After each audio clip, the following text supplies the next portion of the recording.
Yo, what is up guys? It's Pedro here, and in today's video, I'll be talking about a Washington Commanders coach and position group that deserves a lot of credit for the success that the Washington Commanders offense and team overall has had so far. If you guys are new, make sure to subscribe. Less than 40% of you guys who are watching the videos are subscribed. It takes a few seconds. It's free. Just go ahead and do it. Really close to 14,000 subscribers. Also hit that like button and that notification bell as well. That really does help out the channel a ton.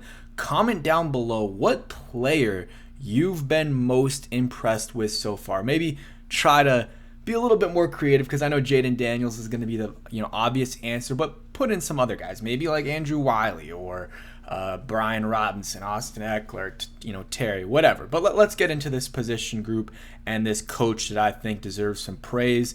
The Washington Commanders offense has been outstanding. They've been, one of the most efficient, if not the most efficient offense, the best offense in all of football, led by Jaden Daniels. Terry McLaurin has had a good season. Austin Eckler has been good when healthy. Besides his past game, Brian Robinson has been a stud. Zach Ertz has been good. But guess what? The offensive line has been an unsung hero in all of this. They've had a very good season overall. Put out this tweet, got some traction, 2.3K likes. Go ahead and follow my Twitter. It's right here. Links always in the description. But they allowed 0 sacks against the Arizona Cardinals and gave Jaden Daniels a really clean pocket. I thought they did a very, very good job. And not every game's been like this. Like the Giants game, it wasn't pretty, but they were also going up against a pretty good defensive line in that New York Giants defensive line with Dexter Lawrence, Brian Burns, Kayvon Thibodeau. So the offensive line has been pretty good in my opinion, especially run blocking. They've been really, really good. Pass blocking, it's been up and down. But run blocking, I mean, they're making, huge gaps for Brian Robinson to run through, Austin Eckler, and then even Jeremy McNichols, who didn't have a single carry, or at least I don't remember a single carry. Maybe he had like 1 or 2, maybe, against the Bengals. I'm trying to think. Maybe. But he had 2 touchdowns against the Arizona Cardinals, a 27-yard run and then a later, late game touchdown, like 6-7-yard run. That is a product of the offensive line making holes, and also the defense have to respect Jaden Daniels' ability to run. But that is a huge testament to the Washington Commanders offensive line. You got to shout out Bobby Johnson for this, because a lot of people, myself included, I didn't love the hire because of what of his success with the Giants and with the Bills and what their fans had to say. What I will say is, one thing you shouldn't do is trust New York Giants fans, especially talking about their former players and coaches. They're always salty. Sorry if you're a New York Giants fan and you're watching this and you're not one of these people, but I'm just playing around, but not really. But Bobby Johnson, a lot of people didn't like the hire when it happened, myself included. But he's done a good job coaching these guys up. And you see the best pass protection offensive lines in week 4, listed by average week 4 rank in pressure rate, sack rate, and time to throw. And guess what? Commanders were number 1. I'm not sure if they were. They're number 1. And they had 0 sacks allowed, along with the Broncos and the Bengals. So that's a really good week that they had against the Arizona Cardinals. And he's done a good job developing vets, and then also, not even developing, but getting these vets to play well when they weren't last year. Example, Andrew Wiley, who was not good at all last year, and at the very best was up and down. But I just didn't think he was that good last year. And part of that scheme, part of that just him playing, part of it Sam Howell maybe making him look a little bit worse than he was. But he's done good, well developing him, Cornelius Lucas, and then Brandon Coleman has really shown flashes and has been pretty solid for the Washington Commanders and could be a potential left tackle for them. I've made a few videos, and every week he's done a pretty good job. I mean, the Bengals game, good for the most part, except for a 1 sack to Trey Hendrickson, and that's, a huge testament to Bobby Johnson and what he's done developing Brandon Coleman and some of these other guys this offseason. So you have to give him credit where it's due, and give Dan Quinn credit for hiring him when maybe not the most popular hire. You see him right here. Offensive line coach. I guess I'll put some information there about him. Was with the Giants, Bills, stuff like that. And 2018 assistant offensive line coach with the Colts and tight ends coach with the Raiders. So does have a lot of experience also with the Lions, stuff like that as well.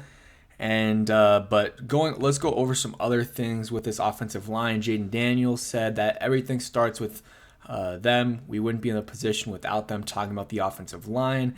Some other stats. This is the Grant Paulson. I also will be giving you guys an injury update after I talk about the offensive line and Bobby Johnson. Talking about injury updates for this week against the Cleveland Browns. Number 1 run blocking team via ESPN. Number 4 pass blocking team via PFF. Number 8 pass block team via ESPN.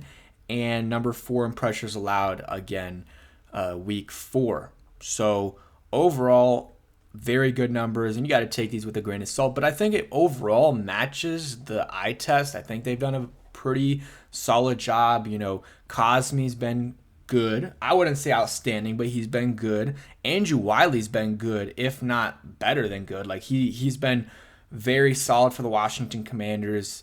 Maybe 1 or 2 penalties, and just overall has had a good season. Tyler Biadasz has been a monster in the run game and has been good as a pass protector as well. Nick Allegretti, who they signed, has been good as well and could be a potential more than 1 year player for them at guard. He's under contract for more than 1 year. And then you got Cornelius Lucas and Brandon Coleman, who are playing well as well. So the whole offensive line is playing as a unit. They've got cohesion, and you love to see that. You absolutely love to see that. And again, that's a testament to Bobby Johnson, to Cliff Kingsbury, and some of these other guys. I just want to give Bobby Johnson and this offensive line the credit that they deserve. Not sure if the title is going to have Bobby Johnson or offensive line, but just know I'm talking about both of them, and they, both the players and the coaches here deserve credit. And it's still early, things can change. And also Jaden Daniels deserves credit because he is avoiding some of these sacks a lot of times, and even he does sometimes extends the play a little bit, like the Giants game. He did get sacked 6 times, but if you 5 or 6 times, but if you look at it, they didn't lose a lot of yards on a ton of those sacks. He does a good job. A lot of times when he does get sacked, it's like a 2-yard gain. He's almost back at the line of scrimmage because he's scrambling for trying to get a first down or whatever, but he gets caught and it's a 1 or 2 yard loss, which obviously is not ideal. You would want him to throw away, not lose those yards, but also not get hit. But still, sometimes, it's a sack on the stat sheet, but it's a 1 yard loss. It's not the end of the world there. But yeah, overall, offensive line has looked good, and hopefully they continue to play well. Hopefully Brandon Coleman continues to develop. So I just want to talk about that. Injury update. Noah Brown and Clelin Ferrell are out. So Clelin Ferrell's been out the last 2 weeks. This will be his 3rd missed game. So unfortunate there, because first 2 games, he didn't play amazing, but he did have 2 big plays, 2 sacks. So he was solid for us, and unfortunate, though, that he's out. Hopefully he's back next week. I think they said he's trending to. Noah Brown, not sure when this injury happened. Believe it's a groin, but don't quote me on that 100%. But he is out for this game, and yeah, that's a loss. But Luke McCaffrey, Zacchaeus, they have a lot of solid guys. So Luke McCaffrey, Zacchaeus, and De'Ami Brown, let's step up. Let's see what they can do. Eckler's good to go, so that's huge because Brian Robinson missed Wednesday and Thursday with an ankle injury, I believe. So that is something to watch out for. He's a game time decision, but he sounds hopeful. He also put out a tweet, just a thumbs up, so probably means he's good to go. So that would be huge if the Commanders can have both Brian Robinson and Austin Eckler. I'm just going through here just so I can confirm for you guys what the injury was. Still TBD. Also, Jordan McGee, Efe Obada, Marcus Mariota, all those guys got off the or their practice window started, but they're probably going to stay on IR, but they still haven't made a decision yet on if they are going to take them off IR yet. Week 5 captains, Jaden Daniels, believe that's the first time, Dorrance Armstrong, and then Jeremy Chin. So some new names there. Jaden Daniels fired up. It's at game at home. I'm saying should win, not saying that they will, but this is a game that they definitely can win. And you're going up against a decent defense, but their offense isn't that great, and I think our offense is better than their defense is, and they're dealing with their own injuries as well. But yeah, that's it for today's video. Hope you guys did enjoy. If you did, hit that like button, subscribe if you guys new, and if you stayed till the end of the video, go ahead and comment down below. We will go Jimmy Moreland. Jimmy Moreland, another guy from that 2019 draft class. Last time was Cole Holcomb. This time Jimmy Moreland. I know I've done him before, but we're starting to do repeats. But thanks for watching. Hope you guys enjoyed, and peace.